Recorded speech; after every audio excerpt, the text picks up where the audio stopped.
Good morning. Welcome to the Morning Coffin Podcast. We're actually recording in the morning for once. It's amazing. Yeah. It's not in the middle of the night. It's actually morning. Yeah, it's like 11 o'clock. Good job. Hey, You on woke up. time. You did it. Yeah, just so you know, you are very special. I actually did not sleep in for you. Good. Look at that. I feel honored. Thank you. I put on pants for this, sir. Oh, you didn't have to. You could not have pants on, and it would be fun. I don't have pants on. Good morning. Welcome to the Morning Coffin Podcast with juanblak. Coming at you on waxradioindie.com and on YouTube. Well, we're not putting the cameras lower anyway. Yeah, exactly. Yeah, but we don't want to get a bad rating on YouTube or whatever. No. We don't want that. Anyway, today I am joined by a good friend and Bloomington legend, Twice Dark. Thanks for having me. How you doing? I'm good. Thank you for having me here. I appreciate it. Now, Josh and Twice Dark is somebody I've done shows with on and off for past few years.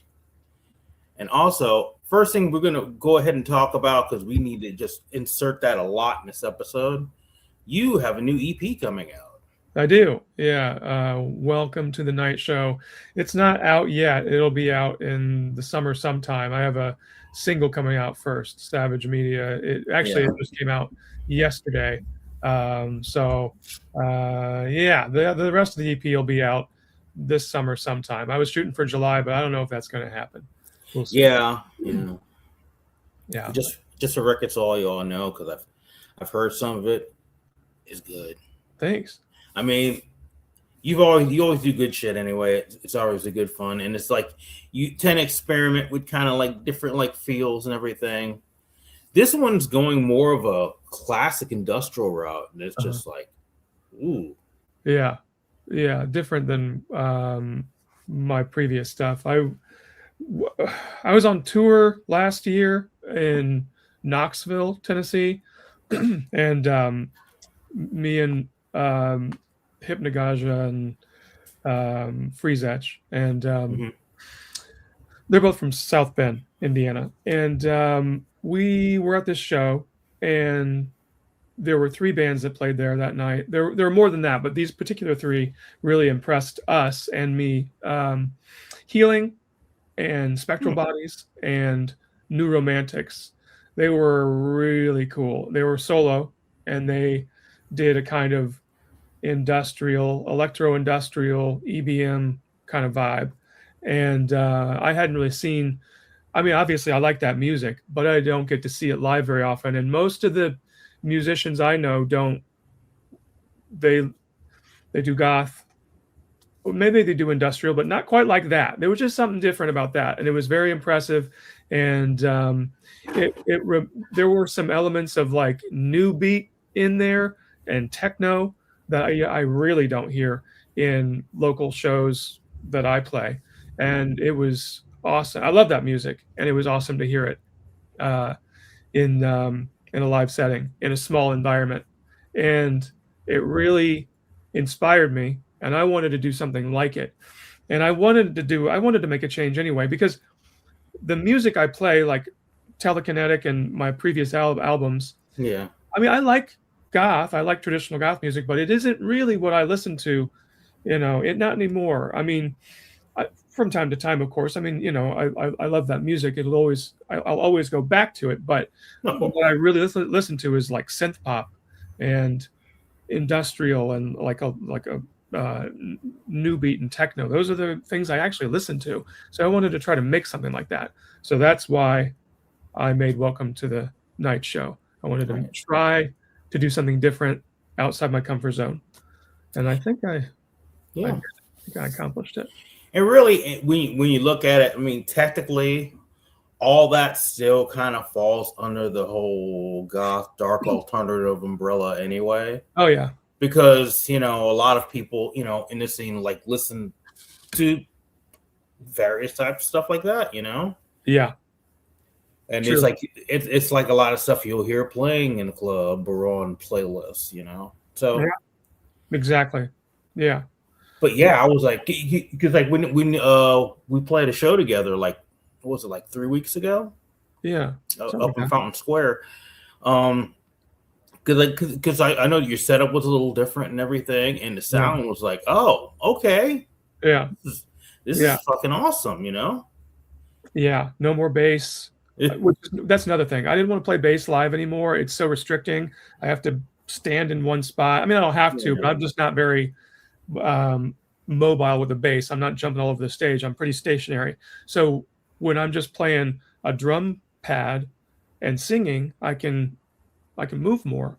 And I have freedom of movement, and I can actually start to put on a show. I think I did before, but I just felt so stationary, and it's nice to be able to move around the stage a little bit and put down the bass. Yeah, and it's like you also like you did show like you had like a lot more energy and you just have more fun with it. Mm-hmm. You know, that was pretty awesome. Yeah, and I'm not singing as much as I used to. It's like that electro-industrial delivery. It's distorted vocals, vocoder, a lot of effects. So it's more spoken, which makes it a little bit easier in a way as well. I mean, I'm kind of yelling, but it certainly is very different than singing, for sure. How long have you been doing this? Like, because Twice Arc is for the most part like a solo project. Yeah, 2019 is when I recorded the self-titled album. Right.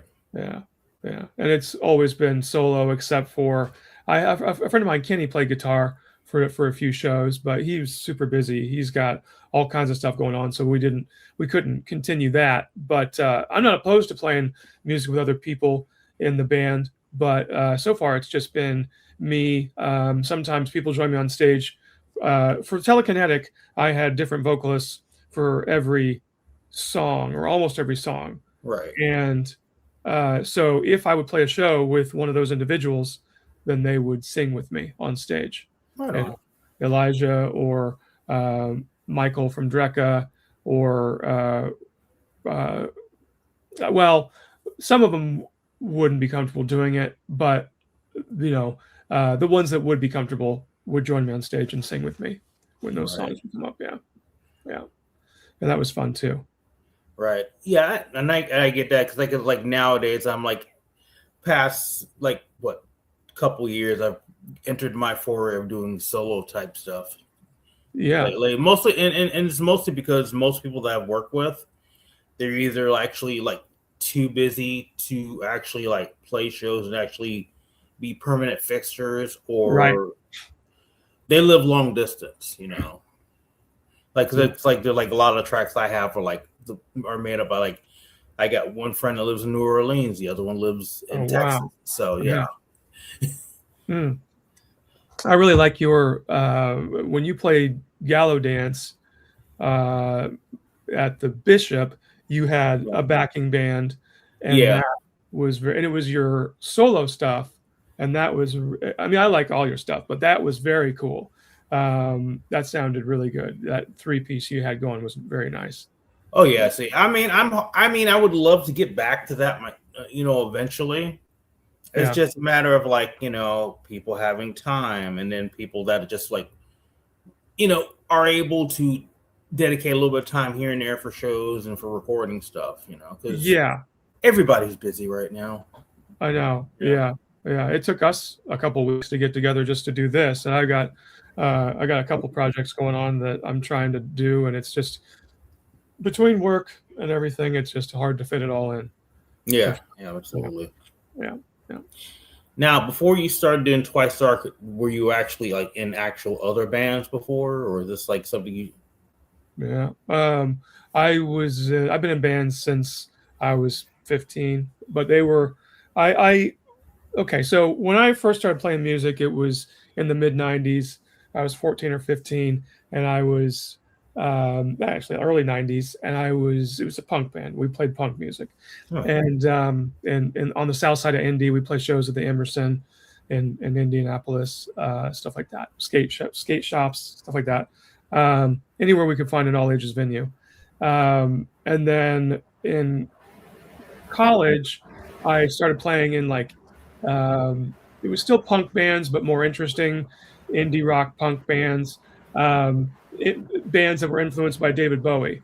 And so I started getting into goth music. So I in college I started playing in different kinds of bands, but I really liked goth and industrial music, and I wanted to do that. And the first song I wrote one goth song in like 2001, and it was kind of silly. It was my roommate encouraged me to do it because we both liked that kind of music, and he was sort of a musician, but he wasn't.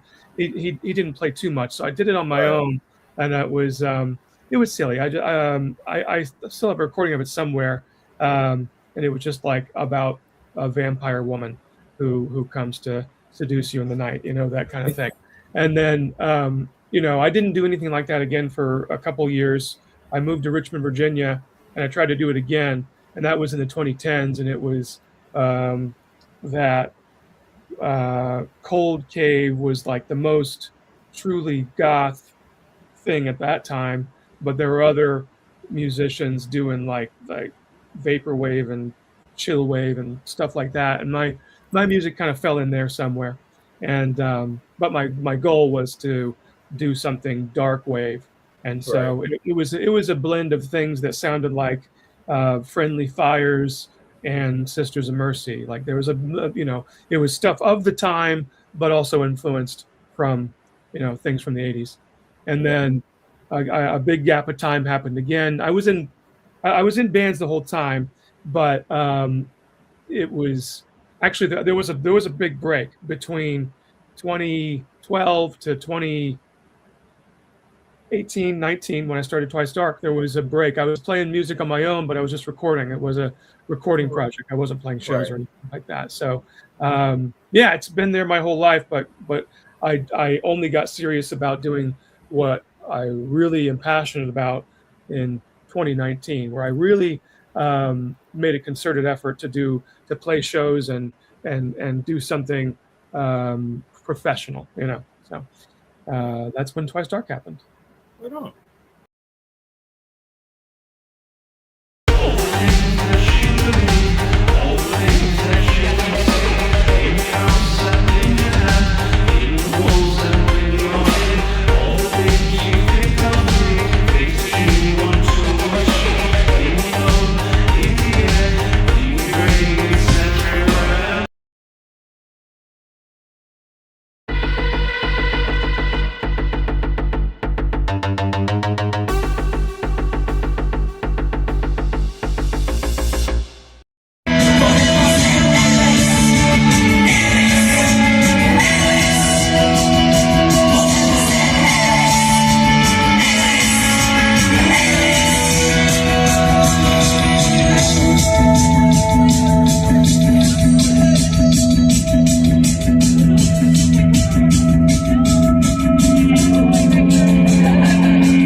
How about you?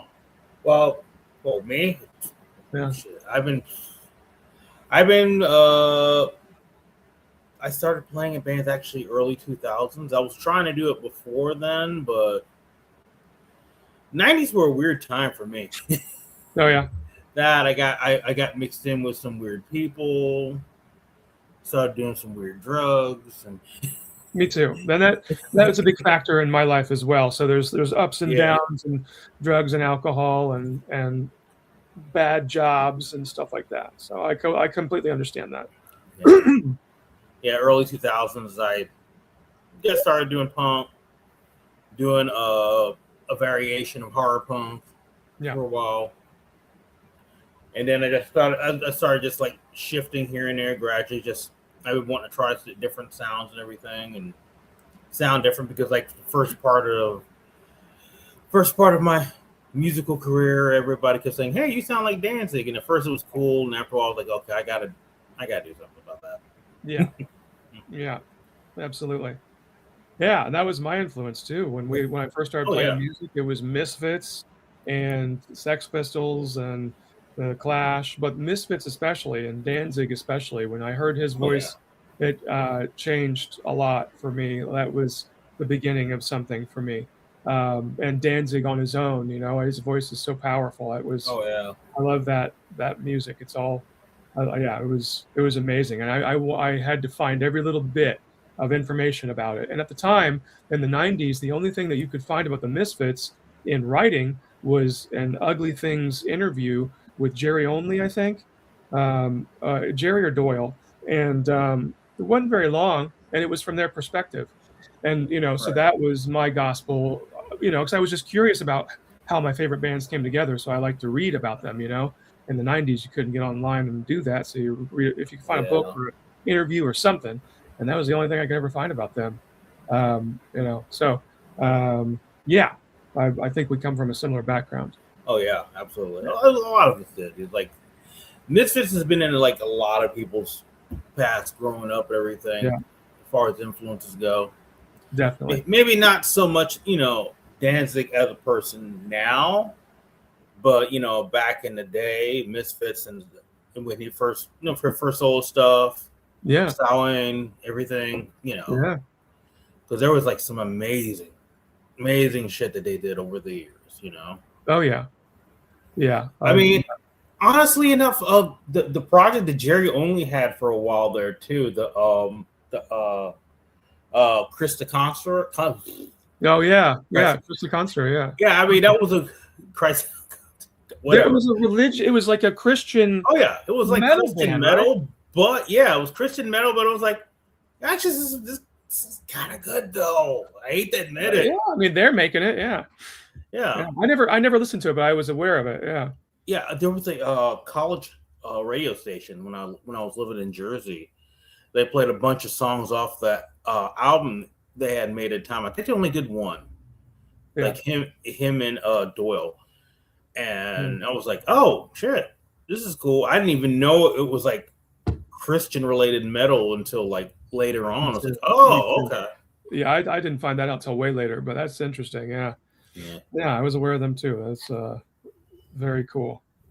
Yeah, and I mean, I had a friend who got me into alternative music. I when I was like in 6th or 7th grade, I listened to Guns N' Roses and Metallica. And that was about the most adventurous stuff I listened to. That was in 1987. And then after that, a friend of mine, his name was Zach, he turned me on to, punk, Gigi Allen. We'd watch that Todd Haynes documentary, anything extreme and weird, Ministry, Richard Kern movies, just anything bizarre and gross and weird. And that was my introduction to dark alternative punk type stuff. Right. And from there, I got into techno in the 90s and all kinds of different music, but goth and dark music has been my kind of through line through my whole life. Yeah. And it's wild. Like nowadays, it's like you can find any type of music you want just at your fingertips now. And like back in the day, we were kids growing up. The only things like I had was like either college radio, late nights on MTV, like 120 Minutes or Headbangers Ball, or just like word of mouth. Yeah. You like go to like magazine shops and you'd find like issues of like Maximum Rock and Roll and like Flipside, and you just look at a band, you just pick something like, okay, well, you know what, that sounds like it might be cool. I'm going to order their tape. Yep. And sometimes that worked out great. And there was this one time I ordered this one tape. It was I forgot the name of it. I think the name of the band was Linus on Fire. But then it first time something sounded cool, and then I realized like some of it had some racist overtones. Wait a minute, wait. Right, yeah. And when you're a kid, you just like listen to whatever you find. You don't have a discerning ear. Sometimes it takes a while. Like I certainly don't listen to G.G. Allen now, but when you're a kid, Oh, no. this stuff, it's extreme, it's crazy, you know, it's just like, whoa, that's insane. This guy's crazy. He's like just throwing shit at everybody. This is Just great. Everybody, he's just shoved a banana up his ass and threw it at everybody. Yeah, it's like before you really learn who he was, it's like first you just thinking, oh, this is a guy who's more punk than anyone should be. Yeah. And then later on, it's like, oh, fuck. Yeah, he's out of his mind. His body was a temple to rock and roll, or whatever. Something. Yeah, I don't know if temple's the right word because that's not how he treated it. Yeah, well, so in the 90s, when I was in high school, the thing was grindcore. So there was a band called Blabberskite that played local shows in Indianapolis at the time, and they were amazing. And from there, I got into like death metal and other grindcore, and I Obituary was one of my favorite bands, and to some extent still are. I still have some of their music, Obituary, and then I listen to like Deicide and things like that. Just anything extreme I could listen to that. You know, I just wanted to hear all different extremes, from punk to metal to anything, you know. And so for a long time I was only into, if it was guitar driven, it was cool, but if there was a synthesizer, no way. And that changed when I was my first year in college. I went to a rave with a buddy of mine, and that blew my mind. And I just my perception changed for electronic music. And another thing that changed my perception of that was going to see Nine Inch Nails on the Downward Spiral tour in '94 with Pop Will Eat Itself. That show changed my world as well. And so all of a sudden I love synthesizer music, you know, like that. I really appreciate it and gravitate towards it. And that took me on another tangent. You know, I was going to raves all the time and seeing all, you know, getting, Detroit techno and Chicago house and Moby and, just anything I could get my hands on that was electronic music. I loved Orb and Orbital and all that stuff, you know, so, and it all influences me now, you know, to some extent. Yeah. That's because I think a lot of that has to do with like influence that you had, like people you hung out with too, like how your musical tastes are. Because at the time, like growing up was like no, man, fuck synthesizer, they don't belong in punk, they don't belong in metal, you know. And then as later on, it goes like, hey, this goth stuff sounds pretty cool, you know. And it's like you there's stuff that you listened to before that was like, oh, this is synth related. Okay, this is cool. Yeah. And then I had this one friend of mine. We joke about it still because we work together sometimes. Long time friend. We've been in bands together. And first time we worked together, he's like, we stopped working together. He was like, yeah, I kind of want to do something working with you guys. I want to do a little bit something more like industrial dance. And at the time, I'm like, why would you want to do that? And then fast forward like 20 plus years later, you know, it's like, hey, I made this track. Yeah, I know. I really wish I was more open-minded when I was, a kid in high school, because there were some times where I'd be around people who were really cool, who I didn't really give the time of day because I wasn't into it at that moment. But whatever, live and learn. Yeah, missed out on some stuff back then. It's like now it's like you play catch up now, basically. It's like, you know? Yeah, absolutely. You mentioned it earlier. I wanted to roll back to it real quick. Because we talked about Gallows Dance. Gallows Dance, I mean, there was something you were doing regular for a while. It was like your own like little like a once a month thing you were doing for a while. Right. Out there in Bloomington and everything. And now you kind of switch. You still kind of do it, but just like more of a once in a while thing. Yeah. How long have you been doing that? It started at the Orbit Room in Bloomington, which was a very small venue, very cool. It was pretty small though. A friend of mine ran that place, and it was called Ghouls Night Out. And then, speaking of Misfits, and then I changed venues to the Block House in Bloomington because it was a bigger venue and we could be a little bit louder. Yeah. And wanted to change the name to reflect the new venue. And so it was Gallo Dance. And Mandy actually came up with that. My girlfriend came up with Gallo Dance. We were trying to come up with different names that might be good, and she liked that song, and so I thought, yeah, that's definitely a good title. Oh yeah, absolutely. Yeah. So we went with that, and that has been I don't know, 2022, something like that. So since we were able to play shows live again after COVID is about when that started, because it started as a DJ night at the Orbit Room where I was just DJing and I would just spin vinyl. But then I got my record was done and I figured out how to play it live, and so I played it live, and I don't even remember who I had first there, but I got somebody else to play with me. It's probably somebody local. Oh yeah, it was a local guy. And from there, I met more people and more bands. So I tour and meet bands, and they come. I used to have to reach out to bands to book those shows, and I did it every month. But over the course of time, I don't have to do that anymore. People come to me, and I just got so busy with my life that I dropped it down to, every once in a while, and I do it at the Bishop. So it was the Blockhouse, now it's the Bishop. These are all venues in Bloomington, and I do the Bishop whenever I get 3 or 4 bands that reach out to me that want to do a show, and it lines up, then we have a show. So it's every 3 months or so, something like that. And but yeah, it's fun. I do it. Sometimes I DJ. Sometimes I do Twice Dark. I don't want to oversaturate myself there, so that's how I DJ. And Mandy DJs sometimes, but it's usually 2 or 3. Depends on the show, but sometimes as many as 4 bands. And I wish we could find an all ages venue. There was Rhinos used to be in Bloomington forever, and it was a great venue. It was awesome, but it closed during COVID, I believe. And it was here. It had been here for 20 years, maybe more. And it was just a great venue where lots of great bands played over the years.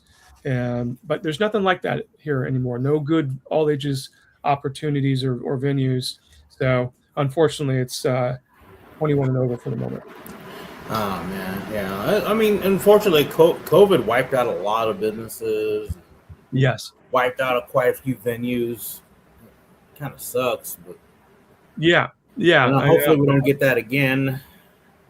Yeah, I read something that there was an outbreak of hentai virus. Hentai virus, something. Yeah, maybe not hentai virus. Well, what was it? It was something like that, right? Yeah. It was on a cruise ship. Yeah.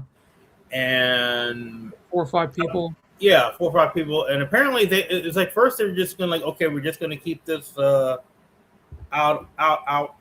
Right now we're not going to have a dock anywhere, and then all of a sudden, like not even a day later, like okay, we just let people go home. It's like, don't do that. Really? That's what are you doing? Yeah, didn't we learn our lesson? No, not at all. No. It sounds like it's way worse than COVID. So I mean, that's great. It's going to be handled worse than COVID. I can tell you that right now. That's so stupid. I don't know.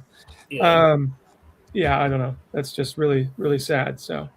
I hope hopefully it doesn't get too bad. I mean, because like COVID's still around, but nobody's dropping dead from it as far much fewer. now. Far fewer, yeah. It's like that's a good thing. Yeah, but we'll see. It took a lot to get there, and it probably could have been avoided. Yeah, a lot of it could have been avoided, but whatever. I'll be wearing a mask. Probably pretty soon again. Hey, I mean, hey, you can make like custom masks again. Yeah, that's a good idea. Yeah, do Twice Dark masks. That's great. Yeah, very smart. You could do some Black Sunday, some one masks, or some Until We Are Dust. I remember for a while I had these one masks in this one little online shop we used to have that said "fuck them germs." Yeah, because I heard somebody else say it at a show that I played, like when COVID first started, and I'm like, I'm gonna put that on a mask. That's great. Yeah, cool. That's a genius idea, because I always want something that is other than a musical CD or tape for merch. You know what I mean? Yeah. Something weird, something different, and that'd be good. That's probably been done, but that's awesome. Oh yeah. Yeah. Just take some black masks and stamp them. Hell yeah. Yeah, that's cool. I'm writing that one down. You say fuck them germs. Cool. Oh. You're a genius. I'm something. I know genius is the first word that comes to mind. But definitely something. Yeah. Oh man. So what would be like some of your favorite shows that you played? Like what bands you played with? Like that you open up for or whatever. Let's see. I opened up for Voltaire, which you did as well, and that was super fun. That's right. Yeah. That was good. And he was so nice. He was just the nicest guy. I wasn't really aware of him before that. Mandy was. She knew one of his songs from some kid show. But yeah, that was awesome. What else? Who else have I opened up for? What are they called? They just played in Indianapolis at Indie Scene and Vinyl like yesterday. I can't. They played. Oh yeah, the one with Traders. Yeah. Traders. Yeah, Traders. Opened for them one time. They were really nice, down to earth guys. Yeah, I remember. I remember the Trader show. I was supposed to play on there with you guys, and I got COVID at the time. Oh yeah. Yeah. What about going back to COVID? Yeah, going back to COVID. Yeah. And then Ash Code. I played with Ash Code. Oh. Yeah, they were very tired. They had done a ton of traveling, so they didn't stick around for my set, but they were nice though. They took some of my merch, my stickers and stuff, so that was cool. Right on. Yeah, that was at Black Circle. What else? I'm sure I've opened for other bands, but I'm drawing a blank at the moment. But I don't know. That last tour I went on, what I mentioned, Healing and Spectral Bodies and New Romantics, those were three of the most inspiring bands I've seen in a long time. They were very, very cool. Very good live shows, very cool music, very different than what I usually am accustomed to seeing. Right. Yeah. I don't know. I think those are the things that come to mind. I'm sure I'll think of something else the second we get done here. I mean, either way, those are some good shows, Yeah, that was fun. Those are all really fun. I played a bunch at this point. Well, I guess it's a cool problem, a nice problem to have, is that you've got so many shows to choose from. You're just like, I don't know. I can't remember. There's been too many. Yeah, it's kind of a cool thing to say. It's like, I've played so many shows, I can't remember who I played open up for. Wait. Yeah, exactly. Yeah. Or you remember, like, oh yeah, I forgot I played that show. Yeah, exactly. Yeah. I do that sometimes because between like different various projects or whatever. I played with Black too. I remember that. Sorry. Oh, okay. Yeah, they were good. They were very cool. That was an early one. Yeah. Sorry. What would you say would be the like weirdest venue you played, or weirdest show, weirdest venue? Well, I mean, Healer is a pretty weird venue. That's that place is fire hazard for sure. It's a really cool art. I mean, it's an art commune. But... I'm gonna be there tonight. Oh, are you? Yeah, because they're doing a Dead Souls event there, so I'm gonna try to make it. I haven't been there for a while, so I need to go. Oh, right, yeah. If I was in Indy, I probably would, but it's an hour drive, so I got stuff going on tomorrow. But yeah, the place is covered in carpet and it's all ages, and it is, it's going to burn to the ground eventually, I'm certain. I hope not. I actually really love that place. That place is fucking punk rock. It is very cool. Yeah, no, I mean, it's really super cool. All the installations, it's awesome. What else? I mean, weird coffee shops. I played a coffee shop. It's actually it's like a kava shop in New York, in Ithaca. That was and odd one. It was a tea and kava, so it's not coffee. They just served tea, just hot tea. And that was an interesting place. Where else? I don't know. I played a house show in Normal, Illinois, a couple of weeks ago, and I thought it was going to be inside, but it was outside, and I was fearful that we were going to be way too loud for the neighborhood, but it was fine. It all worked out fine. That's good. It was very fun, yeah, and I haven't played like a house event or an outside show in quite a while. I played an event in South Bend last summer.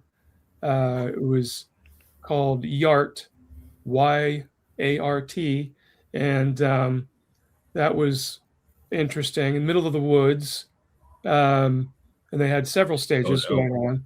It was a festival with different stages. As long as it just like isn't a campsite, go here, just play here, it's fine. But there was camping all around us too, and there were vendors, art vendors, and big art installations. It was really cool, and that was in South Bend. That was really, really cool. I don't know. I mean, we played all kinds of stuff. How about you? I mean, actually, I was just thinking something just now. I don't know if you've ever played there or not, or if you know the guy. If he's watching this episode, I'm not talking shit about you. I'm just saying that was weird. Yeah. There is a guy I know. We used to book shows at a Books and Brews up in Brownsburg. Oh yeah, I played there. Yeah. Okay, yeah. You know what I'm talking about. Yeah. That was the first show of Telekinetic Cycle, and everybody loved it. That was a good show. It was cool. It was a coffee shop. Yeah. I mean, they have these fucking bomb ass giant pretzels. I love there. Oh yeah, I have one of those. Yeah. It was kind of a weird show because I played there with Black Sunday, and the people were there, like, except for like the few people that we knew that showed up to see us, everybody else there seemed like they could care less. They just wanted to have their beer and they just wanted to play their games. Oh wow! Because they were doing like I don't, because they play like their like role playing games and and the Magic and all that. Yeah. I think the more they're like, yes, very nice. Yes, okay, no, excuse me. Yeah, right. Yeah. It was that sort of thing. But I mean, it was fine, but it's just tiny. Yeah, it was tiny. Yeah. It was did you fit a drum set in there? I can't even imagine that. Barely. Yeah, we did. It's because Patrick was playing drums with us at the time. Mm-hmm. And it was interesting. We had to make room for that, and between that and 2 amps, me and Leah's her synth were like I think plugged in. We had 2 PAs. There was a PA that they had there, which was a little, yeah. And then we had to bring an extra PA. Yeah, definitely. So. Yeah. That was definitely a weird one, but it went well. Everyone was paying attention. It was a cool show. I've played worse shows. Yeah, I played the middle of Fountain Square, just to. Well, you heard me because you were driving. I drove past. I was like, I didn't even know about that. Me. Yeah, because I'm turning by the fountain. And I'm like, hey, what's going on over there? Why did that sound like Twice Dark? Wait, is that Twice Dark? That's so funny. Yeah, it was just the middle of the. Well, it was at that venue where Spellbound used to be. Yeah. I don't know what it's called now, but right outside of that is just a lot with a fountain, I think. Yeah. And they set up some PAs and have a show there. It's just a little space. And sometimes I saw a hip hop show there one time. That was really cool. I mean, it's a nice little spot, but it was just people walking by. There was a few people there that were there to see the show, but I was there with like 2 other acoustic acts. It was me, all goth as hell, and then 2 acoustic guitar acts. So I played a few of those kinds of things, just odd pairings, which is fine, but I hope they do something like that again. And I can get in on it because I was like, I would love to do that. It was my friend Kenny has a company called Indie Independent Entertainment, IIE, and he puts on shows for bands. There's a whole roster of bands that are on IIE, and puts on different events and festivals. A few times a year. There was one in like Brownsburg or something at this.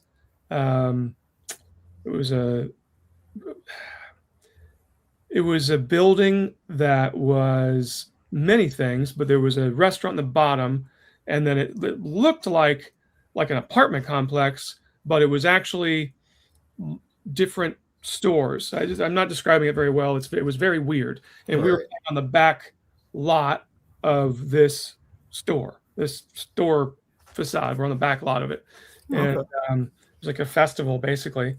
And so that happens every year. I could hook you up with his information. Oh, that'd be cool. I will. His name is Kenny Dunn. I will share his information with you, Juan.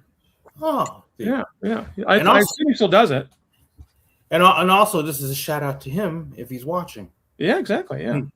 Way to go. Shout out to you. Shout out to you, Kenny Dunn. And IIE. Maybe without me singing it, maybe that would be helpful because that was cringy. You might have met him. I mean, because he did play guitar with me for a couple of shows. So you might have been there. I think I may have actually talked to him at one point, like online or something. I don't. Maybe. I don't know. I'm old. I've slept since then, so I don't. Yeah. Yeah, I know. I feel you. Yeah. I when you're asking me historical questions, I'm just like, I don't remember anything at all. I don't know. I have no clue who I played with. I don't know. Yeah. So I'm gonna ask you a couple more things before we kind of start wrapping things up. But okay. you're mostly like predominantly based out of Bloomington. Mm-hmm. How would you describe like the whole Bloomington scene? Because I mean, from what I've seen, it's actually pretty cool, but it's also a little mixed too. It's a little diverse because there's some overlap because while there's people that don't look like they're really part of any type of like dark alternative scene, they seem like they hang out and appreciate it at the same time too. They're like, hey, this is some live music. Of course, maybe because it's a college town too. Exactly. Yeah, I think that helps. But there's definitely goth kids there. They'll come out of the woodwork for it, and they might be coming from Ellettsville and Bedford, or even Indianapolis. I don't know. But yeah, they turn up for the shows. I think. Well, there used to be like a goth or industrial event. I mean, there has been historically in Bloomington over the years. There was when I was first there, but it's always small. It's not very big. There's only ever one or two goth or industrial post-punk bands at any given point. There's never that many. When I was in college, it was Turn Pale. So Michael Anderson, Drekka, Turn Pale, amazing, still very cool.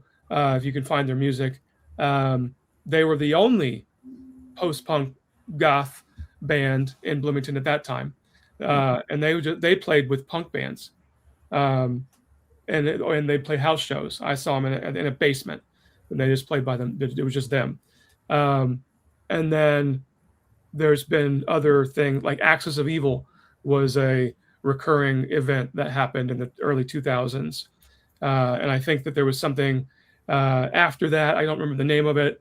I wasn't here for it. And then here I am. There's nothing else. No one else is trying to put on goth events. I'm the only one. Still, even though I've been doing it since 2021 or 2022 or whatever, I'm still the only one doing it. There's no other goth events in Bloomington that I'm aware of at all. So it's few and far between. The fans are here, but not very many promoter type people or bands. So it's thin for sure, but it's here. Would you say because I've noticed it. Would you say like over the past 10 years? Would you say? I mean, because I've been in it back and forth from Indiana since like 2007, and I've seen things. It's like there has been a goth scene out here, but it just seems like to me, at least since I've been coming, I don't know. I haven't been here like before that, but since I've been here over the years, it seems like the whole goth and scene is like, and just dark alternative scene in general has like grown a lot. It just seems a bit kind of blown up out here. Am I correct in that? It's like does it seem like it's getting more popular out here? Yeah, I think so. It probably is everywhere. I think that kind of music has a real resurgence. Since 2010, it's kind of come back. Since Cold Cave, I think it's been on an uptick. Cold Cave, Boy Harsher, Ritual Howls, whatever, were the first wave, and now it's just going up and up and up. And I think there's like just a ton of bands like that. And I think it's popular. I think it's hip, or whatever. Yeah, I think it's everywhere. I don't think it's just here. I think because it's a lot easier to find shows and scenes. Right. If you want to do a tour, it's not hard to do. Yeah, 10 years is probably about right. Right.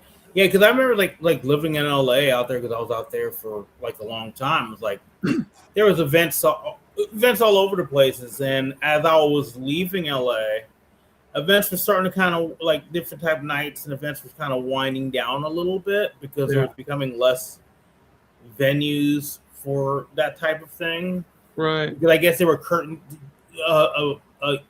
like they were just kind of help like going towards a certain other type of like thing, like for like maybe more like the tourists or whatever. I don't know.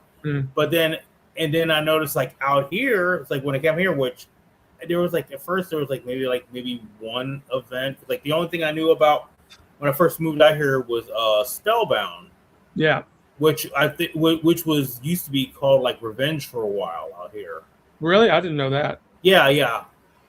And I don't know what it was before that. I don't know, because like I said, there's a lot of stuff I missed out on out here. Wow, yeah. But I know it's like at first it started with just like one thing, and all of a sudden it's like now there's like lots of different things. There's bigger bands of that type of thing coming through here now and everything. Yeah. I think well, I mean, I was in Virginia in up until 2013. So I didn't get back to Indy until like 2014.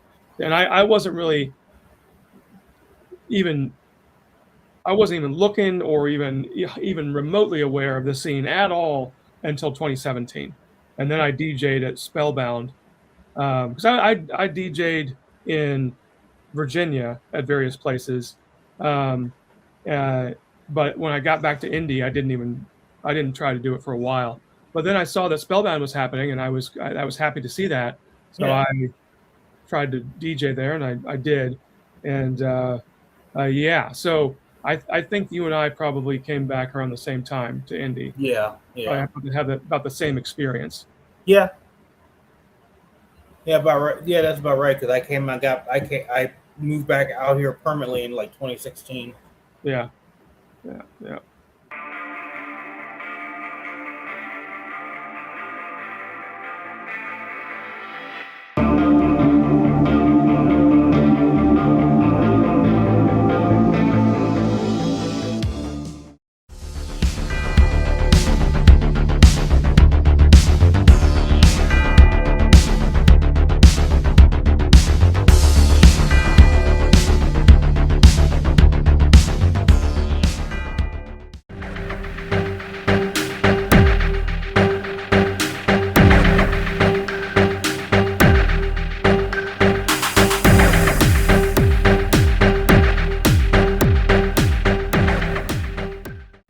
Tell us everything, like when's the EP coming out? Where's it gonna be? How's it gonna be?